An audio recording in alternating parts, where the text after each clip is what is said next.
9 here on ABC Southeast. The Mayor of the SnowyMonaro, Narelle Davis, is calling for respect online, urging more kindness and patience to be shown towards council employees and towards councillors. In an online post, she says, "Enough is enough. I can't continue to be silent as a small number of nasty people continue to defame, insult and bully councillors and council employees." The Mayor joins us now. Good morning.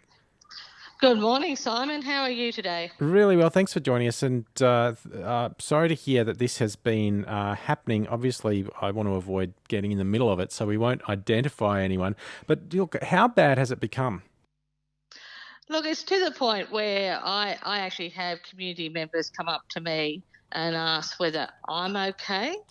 And on Friday, I actually wrote the post on Friday, and I wrote the post after a post had been put up about our former mayor, Peter Beer, and I just knew that that was going to be really upsetting to his family, and it was just uncalled for. And my greatest concern is that the staff work really, really hard at this council to do the best job they can to service the community. However, we have nasty posts put up on social media all the time about council that are just untrue. And it gives the community a perception that we are an organisation that we're not. My greatest, and adding to that is, we're all part of the community. And we have a small group of really nasty people who feel that they can write whatever they like and post it on social media. And other people who don't know council employees or councillors, or even if they do know them, think that this rubbish is true. And it's just disrespectful. It is the worst type of bullying, and they are just outright cowards. And I just thought enough is enough. We need to call it out and just treat people as you would like to be treated yourself. And I'm asking the community to work with us, not against us. The worst part about social media is it follows the staff home, so it invades their private space, and they can't get away from the continuous harassment in regard to the fact that people may not be happy with the job that council's doing. But we are doing the best job we can in the circumstances that we're actually working with at the moment with continuous rains. We know our roads are in poor shape. And Simon, as you know, the whole district is affected by really, really poor road repair because of the amount of rain we've had. The bushfires didn't help that, and the drought years before that have just added to this issue of being able to maintain our assets to the level that the community can actually feel that they will enjoy. But until Mother Nature is a little bit kinder to us, we need to work with what we have. What kind of impact have these comments online had on council employees? What kind of impact has it had on their lives and I guess their emotional and psychological well-being? Yeah, so we actually stopped comments for quite a period of time on our council webpage, on our council social media page. Staff are very, look, they're very cautious about what they do, but it's not only staff, it's some of our contractors also get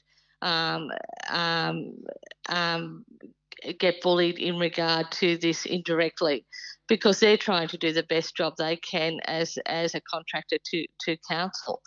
And the staff are feeling, well, if that's the impression from the community, is this a good place to work? We know the staff that work at council usually work at council because they are a member of the community. They want to contribute to the community, and it's not the best paying job, but it's a job that's in our community and actually adds value to our community. And yes, some of the jobs that we do are regulated and legislated with rules that the community may not like. but we have to work within the rules that we are governed by. And we're just asking the community to work with us, not against us. If you have a problem, ring us or email us, and we can directly answer your concern. But social media is not the place to post your concerns, because they won't be actioned, because they're not a direct uh, inquiry or request to council.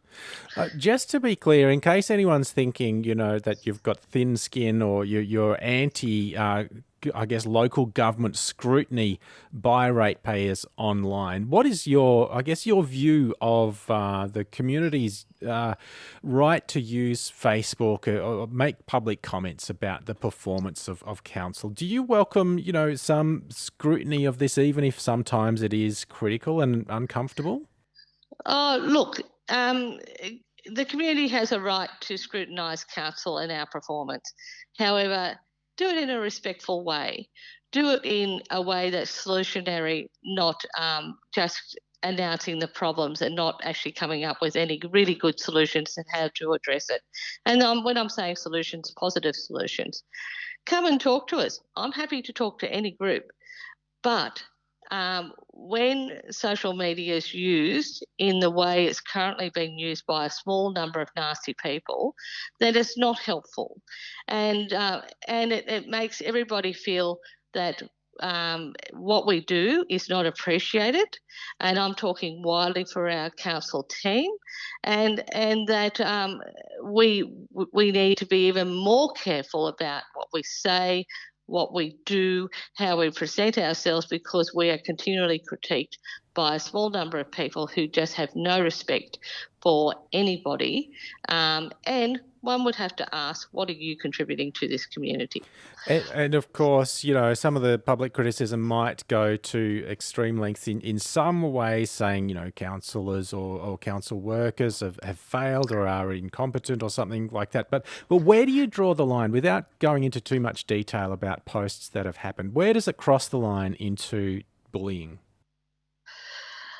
Um, Look, I, I have to I have to say it crosses the line when family get upset, and and and the staff member the staff team is really upset about what's being posted.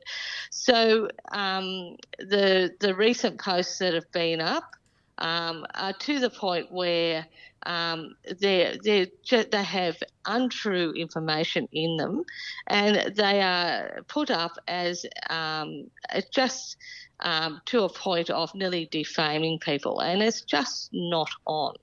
And if my view is, look, I have basic, no old-fashioned values. If you've got a problem, you go and talk to the person who is the creator of the problem. Don't talk to on social media about it and have no solution or no fix for it, and make sure the information's correct. And what's actually happening at the moment is just not on. It just can't continue, because it's unfair to our staff, and they also need to be able to have pride in their work and actually be able to go home and not be confronted by this awful stuff on social media. A text here from Ian in Browley. He says, this kind of nastiness will always exist. Simply don't use social media. Narelle Davis, is that an option, or do councillors in particular have an obligation to engage through social media? Well, I have to agree with him. Like, I'm not a user of social media. I get these posts actually screenshotted and sent to me. So I'm not a user of social media, and hence this is why we've put it up on the council website. There's about 45% of our community actually gain their information from social media, and these posts are actually shared amongst all of the Facebook pages in our area, and I and the the content of these pages, it may not be actually clearly looked at by whoever's managing those pages. But that's another issue. At the end of the day, social media is a form of communication. It's a great form of communication if it's used appropriately, if it's used with respect, and it's also used with a view to actually give good information, not to actually damage somebody else's reputation. And any further action to be taken? I guess in my experience of bullies, they actually like being talked about, so they maybe won't heed your advice. Is there anything more that council will be doing or can do? Well, council does have some other options, and they have put in place some of those options. However, I'm just asking people to be kind, respectful, and patient with our council employees.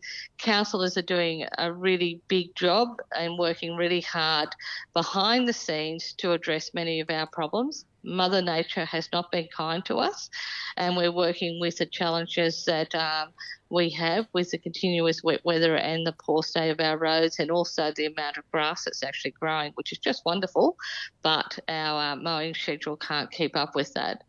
And as we work through all of those challenges, we just ask the community to work with us, not against us, and we ask the nasty people who like to be keyboard warriors and contribute not much else to our community, just to show a little bit of respect. And not only respect for us, but respect for the community they live in. Good to call it out. There's so much of it that happens. Narelle Davis, thank you so much. Thank you. Radio then. Bye. Narelle Davis is the Mayor of the SnowyMonaro Regional Council. Well, what about you? Have you been targeted by online bullying, or maybe you've been forced offline because of it? Jen in Eden. Good morning, Jen. Good morning. How are you? Good, thanks. Have you seen this happen elsewhere? Certainly, I think anyone who takes on the administration role for a social media page needs to realise the seriousness of that position, and they are ultimately responsible for what happens or what they allow to happen on their pages. We've got a page for our community at present that's been archived, so we can't access it because this sort of behaviour became far too prevalent, and the people who were administering it simply couldn't keep up. They've got to be watching it all the time. It's not a fun position to be administering a social media page at all, and It's a very, very serious and responsible thing. I think what would be good, Simon, would be to get onto whatever the governing bodies that look after this, and perhaps highlight to our communities the seriousness of the position of an admin of these pages. Find out exactly what can happen to those people if they allow things to happen on their site. Yes, very concerning if it leads to a useful community site being taken down because of the online behaviour of a few. Jen, absolutely. Thank you for. We miss this page immensely. Thousands of participators were on this page, but for now the administrators simply can't, give the time to watch it all the time. But I think it'd be good of the ABC to just find out and highlight the seriousness of the legal implications of allowing stuff to happen on a page that you administer. Yes, well, we know there's a big concern around defamation, and a recent court case which really drove it home that the moderator of social media sites can be held accountable, or the host of social media sites can be held accountable for defamatory comments on articles, which I think is part of the reason why comments are often shut down so soon after posts are made as well. 0467 922 684 is the text line. Look,